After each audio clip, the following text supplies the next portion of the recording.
Tuossa. The Japanese Sword, joo, tässä. Tämmönen kirja. Tätä ei silloin Suomesta saanut muuta kuin japanilaista liikkeestä.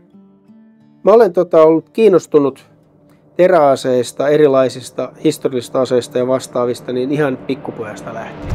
Vimma on silloin alkanut, eikä se mihinkään ole talttunut. Mä olen J.T. Pänikkö, puukkoseppä-mestari. Mun mielestä sinne tuohikaavassa eräpuukossa ne meni ihan kaikki kohdalleen. Ne puukon terät niin vähän eri tavalla kuin monet muut. Mä kierrätän, että nämä on tuosta junavaunun akseleiden laakereista. Eli mulla niin jokainen terä käy läpi aikamoisen plastisen muokkauksen. Eli se aloittaa elämässä klönttinä, joka menetetään tangoksesta, sitten taotaan jokainen terä. Eli nämä on oikeasti läpitaottuja teriä.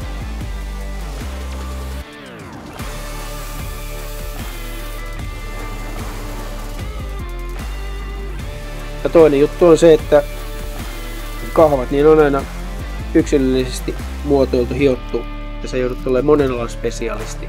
Et ei pelkästään se, että sä hakkaat ja möykytät metallia, vaan se, että sitten sä olet niin kuin viilaa ja koruhioja ja nahkuria ja mitä ikinä. Niin se on oikeasti kova juttu.